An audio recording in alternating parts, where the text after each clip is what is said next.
The wedding gifts had barely been put away before the hidden blades appeared. In Recap Tales of Herding Gods, chapter 1630, Qin Mu retreats from the chaos of the world and builds a heavenly palace above surging river, pretending to live as nothing more than a contented husband beside Ling Yuxiu. Yet every congratulatory gift carries another meaning, a challenge, a warning, a test. Some arrive wrapped in affection, others arrive soaked in killing intent. Then, the man who rules the heavens comes personally to see whether the legendary Heavenly Venerate Mu has truly lost his will to fight. By the heavenly river, beneath peaceful clouds and grazing cattle, Heavenly Emperor Vast Heaven speaks the cruel truth.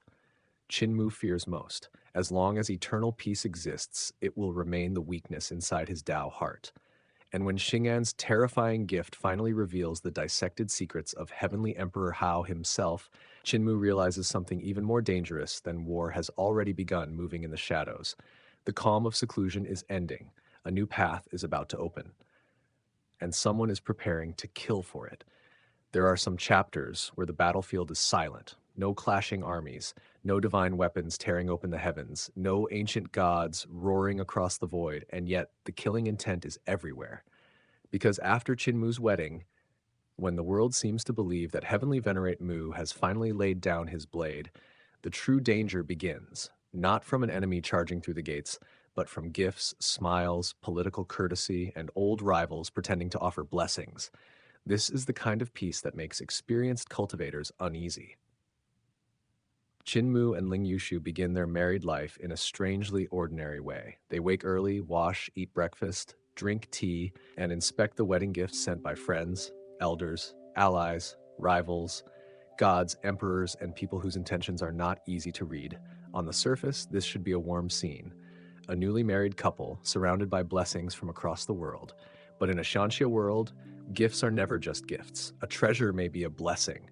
A scroll may be a challenge. A flower may be a memory. A map may be poison. And a single dragon scale may carry the weight of imperial suspicion. Lan Yutian sends Qin Mu his insights from beneath the world tree. That alone is not just a present, it is a treasury of Tao comprehension. Lan Yutian is not handing over decoration, he is handing over years of quiet enlightenment.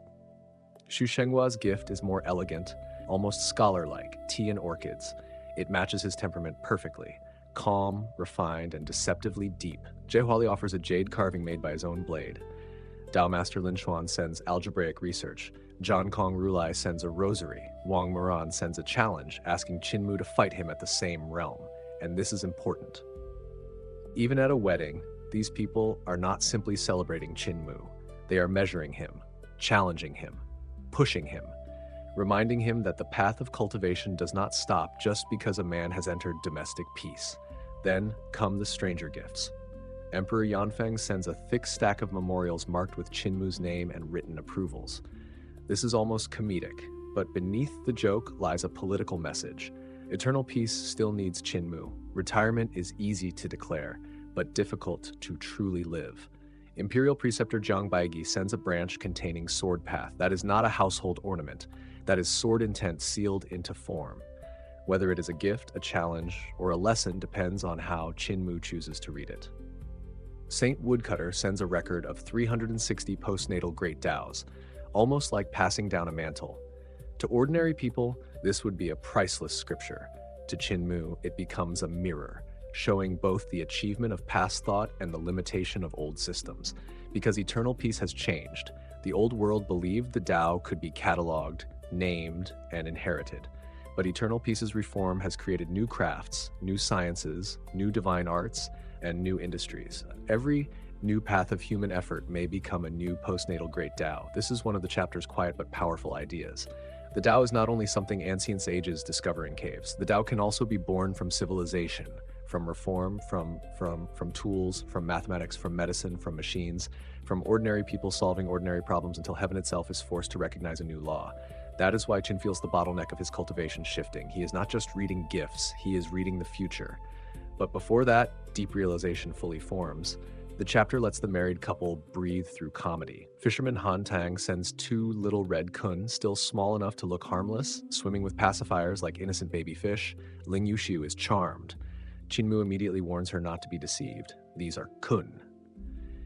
In Xianxia terms, that means they are not pets. They are disasters waiting to grow teeth. And sure enough, later, when Ling Yuxiu releases them into the Heavenly River, they instantly transform from tiny red fish into enormous beasts and swallow two cows by the shore. Then, as if nothing happened, they shrink back down and pretend to be adorable again. This moment is funny, but it also fits the world perfectly. In tales of herding gods, the terrifying and the ridiculous often stand side by side. A creature that can devour livestock in one bite may still suck on a pacifier. A heavenly treasure may look like a toy. A deadly formation may be hidden inside a painting. Even Ling Yuxiu's reaction is wonderful. Instead of panicking, she quietly decides to replace the cows before Qin Mu notices. That is not just comedy. It shows how quickly she has adapted to Qin Mu's world. In this household, even domestic problems are on a divine beast scale. Then the gifts become more dangerous. Heavenly Venerate Ling sends a knot filled with profound markings from Miluo Palace. Heavenly Venerate Yu sends a concentric lantern. These are not simple wedding symbols. They carry deep spatial and temporal significance, especially because of the people who sent them. Ling Yuxiu teases Qin Mu about how unique these gifts are, especially when they come from powerful women connected to him. And Qin Mu does what every clever but nervous husband in a Xianxia marriage must do. He explains the treasures in the most practical way possible. The knot is profound. The lantern is useful for travel. The flower from Langwo is just very unique. Of course, the audience knows there is emotional history behind these objects. Langwo's flower, in particular, is tied to a past encounter where Qin Mu once offered her a visualized flower during a moment of instruction and conflict. The fact that she preserved it until now makes the gift quietly meaningful. Ling Yuxiu sees through more than Qin Mu wants to admit. This scene is playful, but it also reveals the emotional complexity around Qin Mu. He is not just a cultivator with enemies. He is a man whose path has touched too many lives, too many eras, and too many powerful women who remember him in different ways. Then come gifts that Qin Mu immediately distrusts. Poison Master Mu Yingshui sends Sam off of her homeland. Qin Mu's first instinct is that it may be poisonous and should be burned. Formation Master He Yi sends a painted scene involving Qin Mu riding with her on a white horse. Qin Mu suspects a killing formation hidden inside and wants that burned too. Whether he is right or simply guilty is part of the humor. But the title's concealed killing intent is not only about these jokes, it is about the atmosphere of the entire chapter. Every polite gesture may contain calculation. Every blessing may be bait. Every old relationship may carry unfinished karma. Then comes a truly important gift. Absolute Beginning sends Qin Mu a dragon scale. Qin Mu understands the message at once. This dragon scale is linked to the East Emperor Azure Dragon, and Qin Mu once owed the Azure Dragon a favor connected to the forging of the Calamity Sword. By sending this scale, Absolute Beginning is testing him. If Qin Mu resurrects the East Emperor, that means he still has ambition. It means his retirement is false. It means he is still gathering pieces for a future struggle. So Qin Mu chooses not to act. This is one of the smartest political moments in the chapter. Qin Mu may joke, laugh, and play the role of a retired husband, but his mind is sharp. He understands imperial suspicion. He understands that Absolute Beginning and Heavenly Emperor Vast Heaven are watching him. He knows that the 10 Heavenly Venerates may speak in courtesy, but they think in blades. A dragon scale is not a gift, it is a probe, and Qin Mu refuses to reveal his hand. Heavenly Duke also sends a gift, but Qin Mu sees the hidden reminder behind it. The gift is connected to Earth Count Ah Cho, and Qin Mu realizes Heavenly Duke is urging him to resurrect Earth Count. Again, a present becomes a message, a wedding becomes a battlefield of obligations. This chapter is full of soft pressure. Everyone wants something from Qin Mu, a challenge, a resurrection, a reform, a response, a sign that he has not truly withdrawn from the great chessboard. Yet, Qin Mu continues to build his new life. He and Ling Yuxiu sort through the gifts. Some are kept, some are sent to the Eternal Peace Treasury. Some are sold. Afterward, they go to pay respects to their parents and the elders of Disabled Elderly Village. Granny Sai has prepared cows for Qin Mu, which makes him nervous for a moment because in his life, even cows can come with hidden problems. But these are ordinary cows, and that alone is almost suspiciously comforting. Then the elders suggest returning to the village. Disabled Elderly Village by the surging river has long been occupied by hen dragons, those absurd yet fierce creatures that have become tyrants of the area. The others think they should clean the place up and drive them away, but Qin Mu refuses.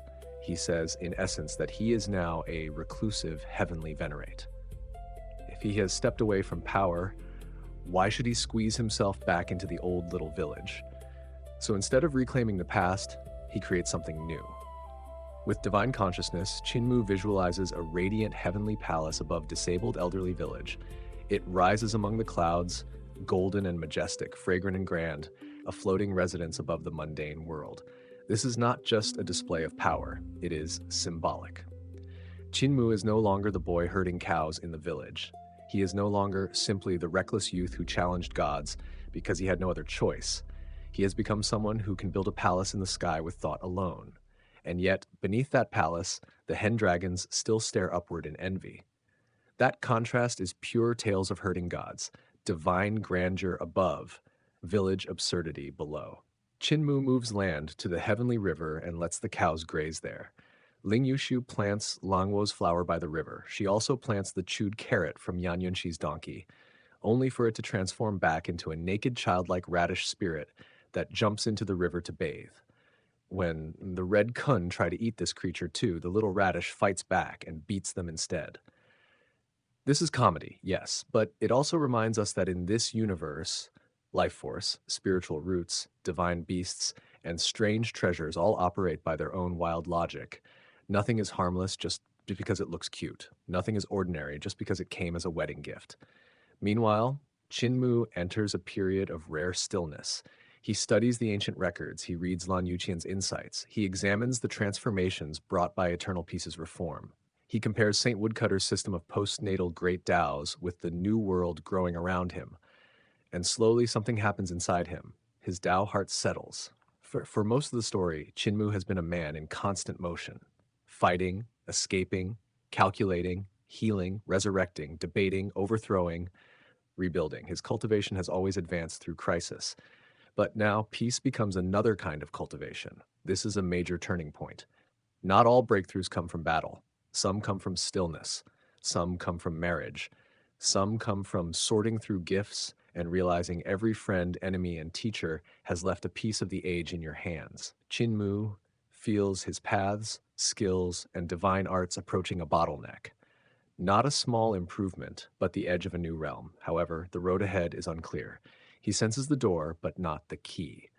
This is a classic Xianxia state, standing before a higher heaven, able to feel its pressure, but unable to see the staircase, and then the silence breaks. Qin Mu wanders to the heavenly river. Nearby, hen dragons fly through the forest searching for bugs. Cows lie lazily beneath the trees, chewing grass and flicking their tails. The scene is peaceful, almost too peaceful. Then a voice arrives. Heavenly Emperor, vast heaven appears. No grand announcement, no army, no thunder, just the Emperor himself, dressed formally, standing beside the man he once considered one of his greatest opponents.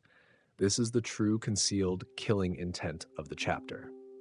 Vast Heaven looks at Qin Mu and speaks with sorrowful mockery. He says that the legendary Heavenly Venerate Mu, once a cowherd, has now returned to something like that old image. He claims he had not believed the rumors that Qin Mu's Tao heart had collapsed, but seeing him now, he almost believes it. Then comes the most chilling part. Vast Heaven looks upward and weeps. He says that without an opponent like Qin Mu, his martial strength feels meaningless. On the surface, this sounds like respect, but listen carefully. This is not simply grief for a fallen rival. This is an emperor standing before a retired enemy and testing whether the blade still has an edge. Vast Heaven's tears may be real, but they are also pressure. He is mourning Qin Mu as if Qin Mu is already defeated. That is psychological warfare. For a cultivator, the Tao heart is everything. If others believe your Tao heart is broken, your enemies grow bold, your allies lose confidence, and your place in the cosmic struggle begins to vanish. Vast Heaven is not just asking whether Qin Mu has retired. He is asking whether Qin Mu is still worthy of being feared. And that is why this chapter is so fascinating.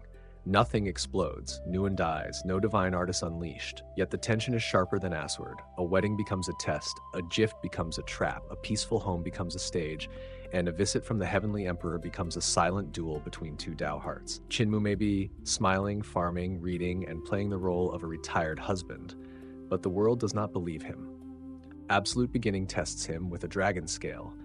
Heavenly Duke urges him through obligation. Friends challenge him through gifts. And vast heaven comes in person to see whether the legendary Heavenly Venerate Mu has truly fallen from the chessboard.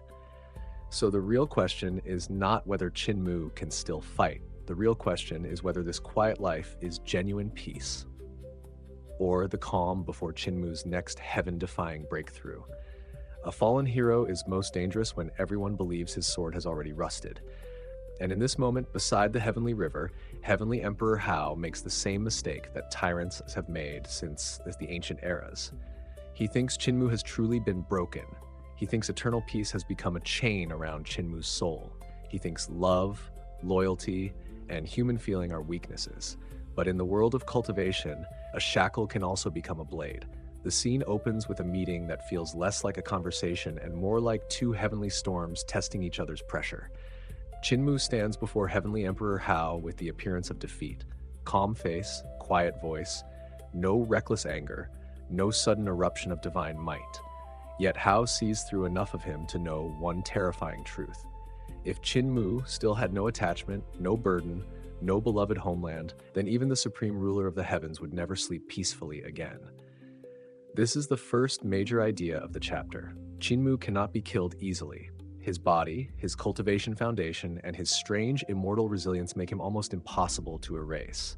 Even if he were thrown into the deepest void, he might still crawl back from beyond common sense. So Hao does not aim first at Qin Mu's body. He aims at his Tao heart.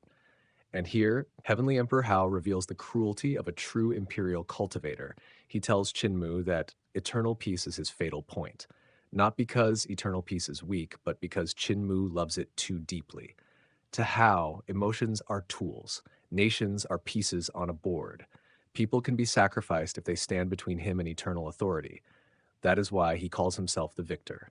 Not because he is more righteous, not because he is more talented, but because, in his own mind, he is willing to burn anything to keep walking forward. This is where the contrast between the two men becomes sharp. Hao believes that to become invincible, one must cut away all attachment. Qin Mu believes that a person without attachment may gain power, but loses the reason to wield it. And that is the tragedy of their rivalry. They are not only fighting over heaven, they are fighting over the meaning of strength. Hao presses Qin Mu further, mocking his defeat, his marriage, and the emotional ties that now bind him. He speaks as if affection itself is a disease of the Tao heart. He wants Qin Mu to admit that love has made him lesser. But then Ling Yuxiu approaches, and the atmosphere changes instantly. Hao notices Qin Mu's body tighten. That tiny reaction tells him everything. Qin Mu may look beaten, but his heart still moves when Ling Yuxiu is threatened, so Hao releases killing intent. Not truly to kill her at once, but to test the sleeping beast beside him. And the result is immediate. Qin Mu's sealed battle spirit begins to awaken. The Tao heart that seemed buried under ash suddenly stirs like an ancient tree meeting spring rain. Layer after layer of inner restriction starts to loosen. The man who looked resigned becomes, for one breath, the Qin Mu Hun's overturned impossible situations. This is one of the most important moments in the chapter. Hao wants proof that Qin Mu is still chained by emotion, but he also proves the opposite. Emotion did not only weaken Qin Mu, it revived him. That is the difference between a tyrant's understanding of the heart and a true reformer's understanding of the heart. Hao thinks attachment is a wound. Qin Mu's reaction shows attachment can also be fuel. The two clash in a single, terrifying exchange. No long duel. No drawn-out contest, just one collision between heavenly-level powers, enough to disturb the river and tear open the calm of the sky. Qin Mu is injured, blood appearing at his mouth, but he still places himself between Hao and Ling Yuxiu. And Hao understands, Qin Mu's Tao heart can still rise, but it can also still be suppressed, so he changes tactics. Instead of continuing the battle, Hao gives an order. He asks Ling Yuxiu about the mysterious figure who once went after the reincarnation of Heavenly Venerate Fire. That person is Xing'an, the strange and dangerous god-devil who carries a chest and walks a path few can understand. Hao wants him sent to the celestial heavens. This request sounds simple, but beneath it lies danger. Why would Heavenly Emperor Hao suddenly care about Xing'an? Why would a supreme ruler personally seek out this eccentric researcher? The answer soon becomes the true shock of the chapter. Before leaving, Hao reminds Qin Mu that eternal peace remains in his grasp. As long as Qin Mu behaves, eternal peace will be spared. That single threat is enough to dim Qin Mu's newly awakened Tao heart again. This is Hao's most poisonous victory in the scene. He cannot destroy Qin Mu's body, but he can force Qin Mu to seal his own edge. He turns compassion into a cage. After Hao disappears, Ling Yuxiu checks Qin Mu's condition, but Qin Mu is not panicking. He knows Hao's strike was meant to leave difficult Tao injuries, not to kill him outright. Still, he notices something more troubling. Hao's inner demon has been removed. By seeing Qin Mu in this apparently fallen state, Hao has resolved the pressure that once haunted his own Tao heart. That means his realm may rise higher. His confidence is cleaner now.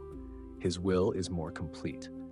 In cultivation terms, this is extremely dangerous. A Tao heart is not just emotion, it is the root of a cultivator's direction, stability, and ability to command higher laws. When doubt disappears from a ruler like Hao, his power becomes more terrifying. Because he no longer fights with hesitation in his soul, then Qin Mu turns to the matter of Xing'an. Ling Yuxiu explains that Xing'an had been sent against Heavenly Venerate Fire's reincarnation and later returned to secluded research at Star-Picking Peak. Qin Mu instantly connects the pieces. The one who truly wanted Heavenly Venerate Fire gone was Hao himself.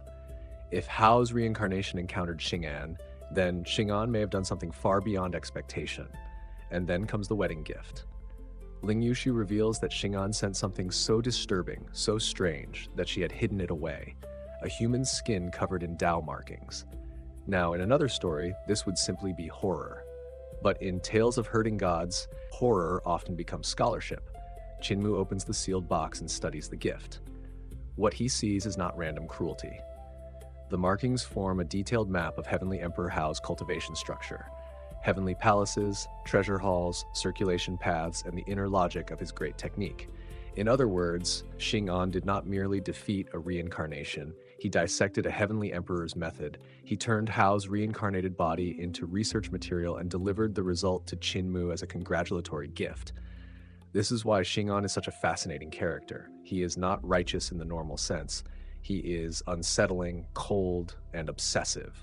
But his evil has rules. He does not chase petty slaughter. He seeks knowledge, structure, and the hidden truth inside divine arts. Put a person like that in chaos, and he becomes a monster. Give him access to eternal peace's reform, and he becomes a terrifying researcher. Ling Yuxiu worries that letting Xing'an study the results of eternal peace's reforms may have been a mistake, but Qin Mu says no. In his view, Xing'an's danger can be redirected. If given purpose, resources, and intellectual freedom, he will not waste time harming the weak. He will throw himself into breaking the mysteries of the strongest beings alive. That is a very eternal peace idea. They do not only cultivate power, they cultivate systems. They turn strange talents into engines of progress. And Xing'an's gift proves how powerful that philosophy can be. The markings on the skin reveal flaws in Hao's technique. Not all of them, but enough for Qin Mu to begin understanding how to treat the Tao injuries left inside his body. This is the chapter's hidden reversal. Hao leaves believing Qin Mu has been further suppressed. But shortly after, Qin Mu receives a map of Hao's own weaknesses.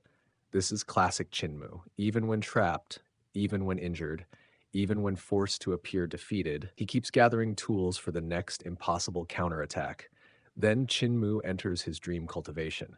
This part is not just a mystical detail. It shows how Qin Mu compresses time, thought, and deduction. Within layered dreams, countless versions of himself study the same problem, as if turning one mind into an entire academy of researchers. A day and night pass outside. Inside the dream, it is as though centuries of analysis unfold. When he wakes, Qin Mu has not only understood parts of Xing'an's research, he even repairs several missing Tao markings. He sends the improved skin back to Xing'an, almost like two terrifying scholars exchanging notes over the corpse of a heavenly secret. Ling Yuxiu laughs at him, sensing the pride beneath his calm. Qin Mu may be hiding his strength from Hao, but he is still unwilling to lose in matters of comprehension. And honestly, this is one of the most satisfying emotional beats of the chapter. Qin Mu is wounded. He is pressured. He must pretend weakness for the sake of eternal peace. But his spirit has not truly surrendered. His battlefield has simply changed. Instead of crossing blades openly, he is now fighting through research, hidden cultivation, and the slow dismantling of Hao's invincible image. Finally, Qin Mu studies Hao's cultivation more deeply. He absorbs what is useful, the mysteries of innate One Qi, the returning ruins, Taisu, and the structure of the Great Heavenly Court method. This is not imitation. This is devouring insight. A true genius does not reject an enemy's strength out of pride. He studies it, refines it, and turns it into nourishment for his own path. As Qin Mu circulates his Overlord Body 3 elixir technique, his divine treasure domain appears like a universe within the body. Then, from the deepest layer of the primordial chaos sea of the returning ruins, something changes. A lotus seed sprouts. That final image is quiet, but it may be more important than any clash in the chapter. A lotus sprouting in the chaos means new life inside destruction. It suggests Qin Mu's path is not dead. It is mutating, evolving, and preparing for a future breakthrough that even Hao may not have predicted. So what did this chapter truly show us? On the surface, Hao humiliates Qin Mu and confirms his control over eternal peace. But beneath the surface, 3 dangerous seeds are planted. First, Hao becomes stronger after clearing his inner demon. Second, Xing'an reveals that Hao's techniques can be analyzed and flawed. Third, Qin Mu's own cultivation begins to awaken something new in the returning ruins. That means both sides are rising. The tyrant sharpens his imperial Tao. The hidden reformer sharpens his impossible future. And somewhere between them stands eternal peace. Not merely as a hostage, but as the very reason Qin Mu refuses to become the kind of monster Hao wants him to be. The question now is no longer whether Qin Mu has lost. The real question is this: when the lotus born from chaos finally blooms, will Heavenly Emperor Hao still believe emotion is a weakness? The universe died inside Qin Mu's body, not in the heavens, not on some ancient battlefield, not beneath the gaze of the gods. It died in the hidden world of his own divine treasure.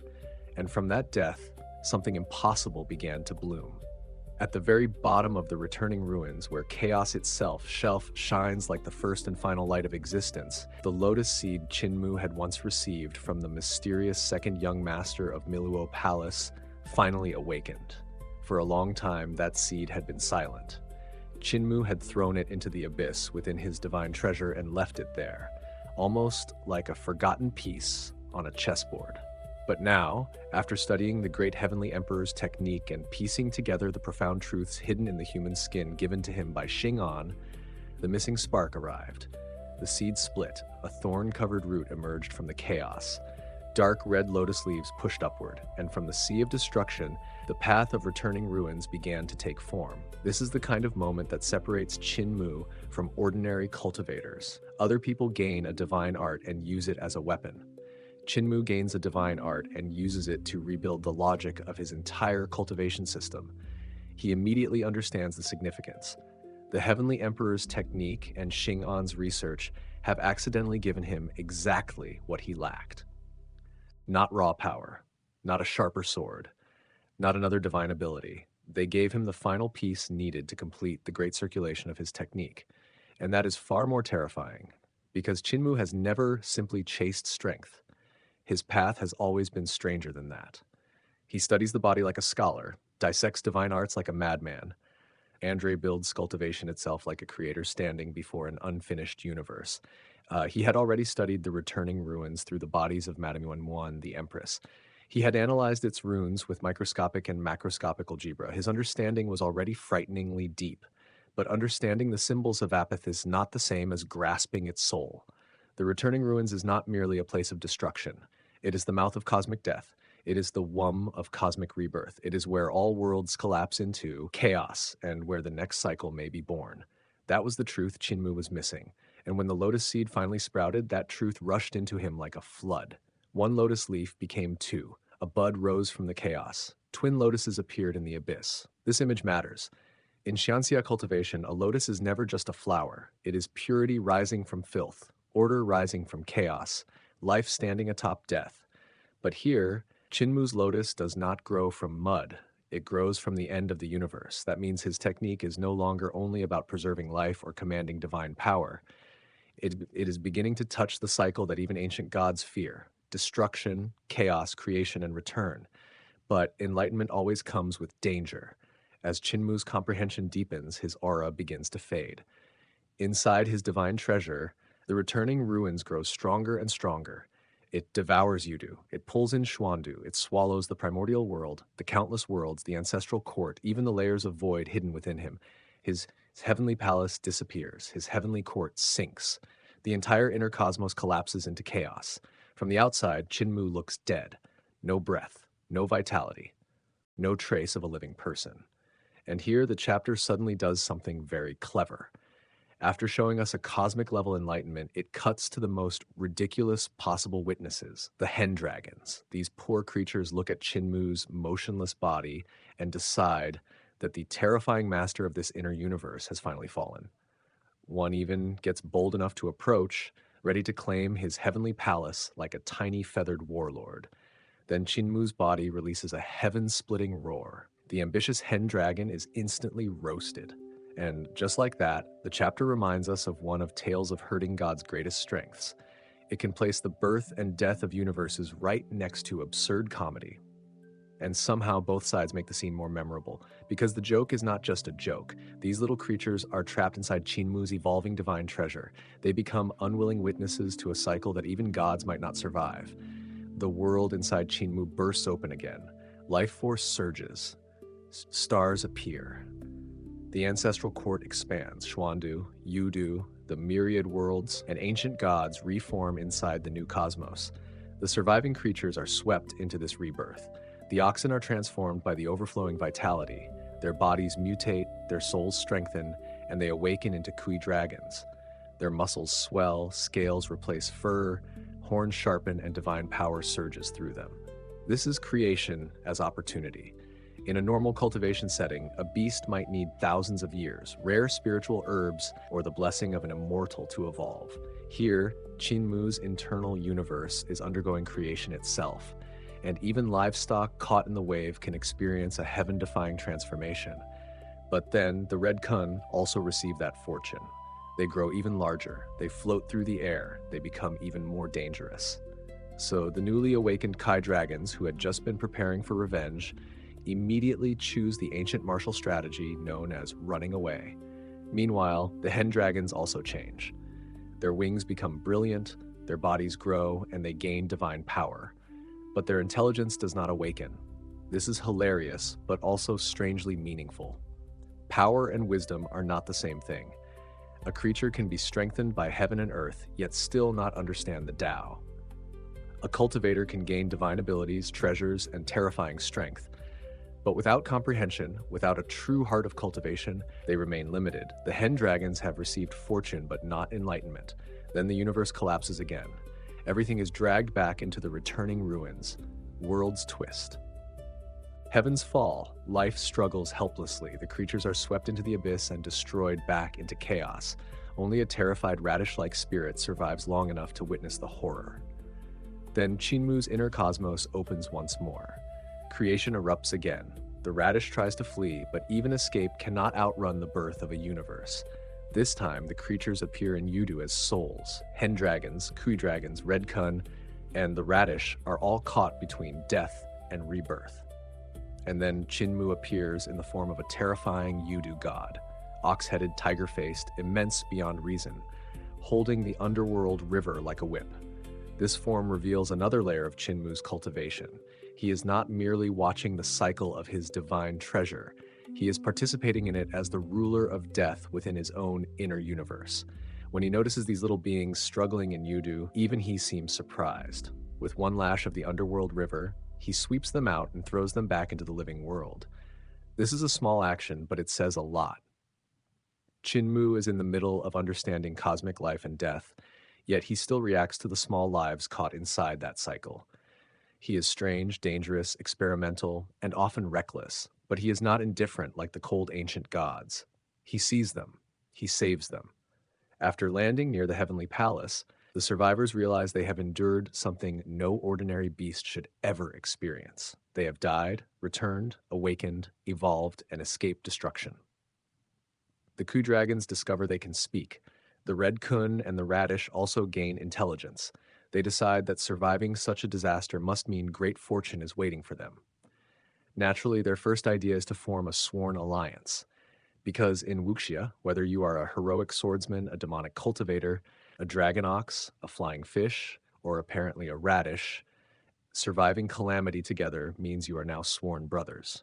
But then they look at the hen dragons. The hen dragons still only cluck. This creates a very practical problem.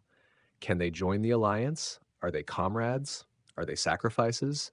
The smarter creatures seriously consider using them for a blood oath, and the surviving hen dragons suddenly understand the danger of being powerful but not intelligent. Later, another threat appears from an even more ordinary direction. Granny Sai and Blind begin discussing lunch. Fish, carrot. Beef. The newly awakened alliance immediately scatters. This is the chapter's comedy at its sharpest. These creatures have survived cosmic annihilation, Yudu, rebirth, and the returning ruins, only to nearly become lunch in Qin Mu's household. But the hen dragons are not finished. That night, they gather in the black forest beyond the Heavenly Palace. Around a crude altar, they perform a mysterious ritual. Their tiny society, once helpless and foolish, begins to take on a strange tribal dignity. An egg cracks. A new hen dragon emerges. And with one wing pointing to heaven and one wing pointing to earth, it declares its first cry to the world: hen dragons will never be slaves. This moment is absurd, but it is also strangely glorious. In a chapter about cosmic rebirth, even the comic relief gets its own revolution, and that is why this scene works. The hen dragon's cry mirrors the larger theme of the chapter. Everything caught in Qin Mu's universe is being forced through death, rebirth, and transformation. Even the smallest beings begin to develop destiny, resistance, and will. While this chaos unfolds among the creatures, Qin Mu continues his true work. Again and again, he evolves the birth and death of the universe inside his divine treasure. Each cycle sharpens his understanding of the returning ruins. Each collapse deepens his comprehension of chaos. Each rebirth nourishes the world tree. The twin lotuses solve the missing loop in his cultivation system. This is the true breakthrough. The world tree and the returning ruins are two opposing but connected principles. The world tree represents structure, growth, worlds branching upward, existence expanding. The returning ruins represents collapse, endings, worlds falling inward, existence returning to chaos. For Qin Mu's technique to become complete, he needs both. Creation without destruction becomes stagnant. Destruction without creation becomes emptiness. But when the two circulate together, Qin Mu's divine treasure becomes something far more profound, a self-contained cosmic cycle. When he finally opens his eyes, chaos fills the vertical eye between his brows. Behind him, the world tree sways. His heavenly court emerges. The jade capital appears within surging chaos, and a hall seems to exist somewhere between illusion and reality. That final image is extremely important. It suggests Qin Mu is approaching a level where imagination, Tao, divine treasure, and reality are beginning to overlap. His cultivation is no longer just improving. It is becoming conceptually dangerous. He is building something that may challenge the established order of the heavens. And the chapter does not end with Qin Mu alone. On Star-Picking Peak, Xing'an receives a message from Ling Yuxiu. When he reads it, his eyes shift with interest. Xing'an, the collector of bodies, organs, and impossible knowledge, says something chilling in spirit. This is exactly why he wants Qin Mu's brain. Not because Qin Mu is merely clever, not because he is lucky, but because Qin Mu can find paths that others cannot even see. Xing'an has collected countless strange things. He has studied forbidden knowledge. He is one of the most unsettling geniuses in the story. Yet even he recognizes that Qin Mu's mind is a treasure beyond ordinary measure. So he prepares to leave for the Heavenly Court. And of course, his living chest begins packing everything valuable in the palace, because Xing'an's version of a journey is not just travel, it is an opportunity to collect. His final attitude is almost casual. He claims he simply wants to see what in the Heavenly Court is worth taking. But we know better. When Xing'an moves, trouble follows. So what does this chapter truly accomplish? It gives Qin Mu a major breakthrough in his technique. It transforms the returning ruins lotus seed into twin lotuses. It deepens the connection between destruction and creation inside his divine treasure. It turns random creatures into survivors of cosmic catastrophe. It gives us comedy, rebellion, and cultivation theory all at once. And finally, it points Sing on toward the Heavenly Court, hinting that another dangerous player is about to enter the board. The greatest threat here may not be Qin Mu's enemies. It may be what Qin Mu is becoming. Because when a man can let a universe die inside his body, then bring it back again. What exactly is the difference between a cultivator and a creator? And if Qin Mu continues walking this path, will he save the heavens or build a new one over their ruins? Imagine a realm where the seas above the heavens mirror the sky itself, perfectly still yet brimming with untold power. Here, the Heavenly Emperor, vast heaven, walks upon the calm waters, his heart serene, yet simmering with memories of past humiliation at the hands of Qin Mu. It's in this quiet, almost meditative moment that he senses the final traces of his inner devil vanish, a rare clarity in a world defined by chaos and ambition. The stage is set for transcendence. This is no ordinary cultivation breakthrough. The Emperor's Tao rhythm intensifies, and the legendary 10,000 heavenly wheels behind him fracture and multiply until over 3 million spin in cosmic alignment. Each wheel, a testament to his mastery, signals that he is about to step into the first heaven of the Tao realm, a rare ascension few can achieve. Here we see a striking illustration of cultivation mechanics. Power isn't just raw force, it's harmony, comprehension, and the ability to integrate countless paths into one cohesive rhythm. Vast Heaven is not merely strong, he is approaching the threshold of godhood. Yet, even with such power, melancholy creeps in. The founding emperor lies dead, and Heavenly Venerate Mu remains injured. Vast Heaven realizes that strength alone is not enough. One needs worthy rivals to push further. Enter Xing An, a newcomer from the lower realms, poised to serve as palace master of Father Creation. This moment reminds us of a recurring theme in Xianxia. Growth is intertwined with competition, mentorship, and the presence of equals or rivals. Without them, even the mightiest cultivator risks stagnation. Meanwhile, in stark contrast, we return to Qin Mu's earthly seclusion. Gone are cosmic battles, he tends to simple, grounding acts, herding cows, raising chickens, enjoying tea with friends, and honing everyday skills. Yet beneath this pastoral calm, his mind is a furnace of calculation. Ling Yuxiu, pregnant and observant, notices subtle shifts in their environment. The chickens behaving oddly, perhaps reflecting hidden threads of fate.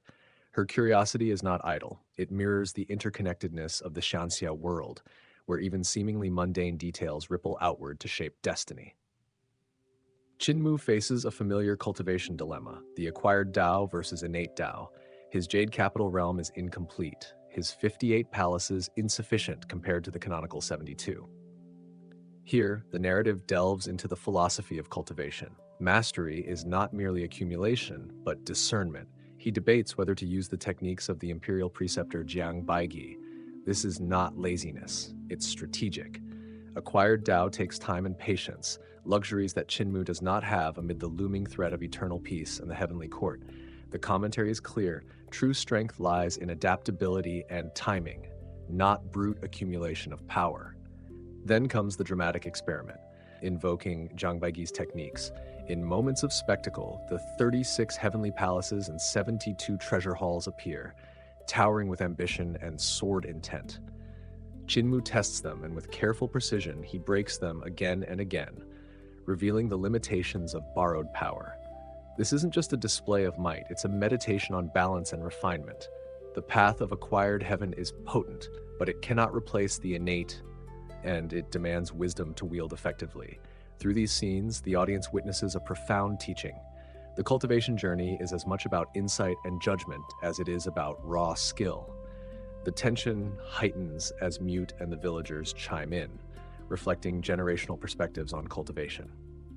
Qin Mu clarifies that his intent is not to disdain acquired Tao, but to acknowledge the limits of time and circumstance. This is critical for viewers. Xianxia is a world where even the strongest must negotiate with reality, resources, and temporal constraints. It is a philosophy of measured ambition, creating a future where the next generation can thrive, even if one cannot reach absolute perfection. As the narrative unfolds, strategic moves surface. The 72 treasure halls of the ancestral court have been divided between vast heaven and absolute beginning. Qin Mu realizes that direct confrontation or acquisition is impossible. Instead, he pivots, seeking alternative pathways through hidden reincarnations and the summoning of Earth Count Ah Cho. This illustrates a central Xianxia principle. True cunning lies in leveraging the unseen, the overlooked, and the indirect. Direct strength alone rarely dictates outcomes. Strategy, foresight, and networks of influence are equally vital. In essence, this chapter juxtaposes cosmic ascension and earthly restraint. Vast heaven embodies the culmination of celestial cultivation, a relentless climb toward Tao mastery. Qin Mu embodies the practical, adaptive genius of the mortal world, turning limitations into advantages, using acquired knowledge and carefully shaping power to meet urgent needs. The commentary for viewers is clear. Xianxia isn't just about fights or magic. It's about strategy, timing, wisdom, and the interplay between power and patience. As we close, consider the delicate tension ahead. Can Qin Mu reconcile the demands of acquired and innate Tao under the looming threat of eternal peace? Will vast heaven's ascent be challenged by rivals he hasn't yet anticipated? The seeds planted in this chapter promise dramatic confrontations, philosophical revelations, and strategic maneuvering that will shape the very heavens themselves. And with the summoning of Earth Count Ah Cho, the game of souls, strategy, and Tao mastery is about to enter a new, perilous stage. Who will emerge not just victorious, but wise enough to master the Tao itself? Imagine a world where life and death are not merely the fate of mortals, but the chessboard of gods, where a single resurrection could shift the balance of heaven and earth. Today, we witness Qin Mu standing at that very precipice, orchestrating a plan that teeters between salvation and catastrophe. Qin Mu's goal was deceptively simple: resurrect the Earth Count. Yet the stakes could not be higher. To bring back this god of the underworld was to risk revealing Eternal Peace's hidden strength to the heavenly court, potentially provoking an immediate divine assault. It was a delicate dance. He had to summon Earth Count without letting the world see him, carefully restraining a force so immense that its very presence could engulf Eternal Peace in disaster. And the resurrection itself was no ordinary feat. Earth Count's soul was a fortress of black sand, painstakingly gathered over countless days. This soul had been scattered and claimed by the mysterious shady firmament, a realm where the Tao and ancient powers intertwined in ways mortal eyes could not comprehend. Qin Mu's mastery was tested not just in technique, but in his understanding of cosmic order, balancing the Heavenly Duke's command, the Earth Count's dominion over death, and Empress Yin Tian's authority over destroyed souls. Each action rippled across the very fabric of divine governance. When Ah Cho finally awakened, it was not the god he once was. The karmic fires that should have propelled him to transcendence stalled at the 35th layer, leaving him trapped between mortality and divinity. Here, Qin Mu's intervention was more than magic. It was strategy, patience, and a profound understanding of karmic weight. The Earth Count had been transformed into a man, a father, a mortal struggling against his own limitations, and in that mortal struggle lay the beauty and danger of his resurrection. His potential greatness was tangible, yet precarious. This is also where we glimpse Qin Mu's philosophy, which sets him apart from the rigid logic of the Heavenly Duke. He challenges the divine order, arguing that medicine, innovation, and creation, acts that bend the natural course, are not defiance but evolution. A mortal who extends life, a scholar who builds bridges where none exist, even a mage who commands the skies. These are not rebels, but pioneers. In his worldview, progress itself is the true Tao, and the Heavenly Duke's reluctance is simply a reflection of a universe unready for mortal ingenuity. Qin Mu then establishes strict rules for Earth Count. He must remain unseen until the decisive battle, cannot meet certain key figures prematurely, and must defer major decisions to Qin Mu himself. This is not merely precaution. It is political chess, ensuring the balance of power remains firmly in Qin Mu's hands while preparing for the coming war. The oath is both a safeguard and a testament to trust, forged under immense pressure. Meanwhile, Qin Fengqing, rejuvenated in spirit by Earth Count's return, undertakes a meticulous search for the reincarnation of Absolute Beginning. Using the Life and Death book, he combs through generations of past lives, separating millions from mere handfuls, ultimately revealing two key souls: Here, we see the intricacy of reincarnation as a weapon and a tool of strategy. Knowledge of past lives becomes a lever, a means to anticipate and manipulate the future. Through all of this, Qin Mu operates unseen, his divine arts masking intentions even from absolute beginning's own primordial spirit. This is a reminder. In the world of Xianxia, power is not only in strength, but in the subtlety of influence. The unseen hand guiding events, shaping destinies, and outmaneuvering opponents before a blade is drawn. By the end of these events, Earth Count is ready. Qin Fengqing has learned his teachings. The pact is sworn.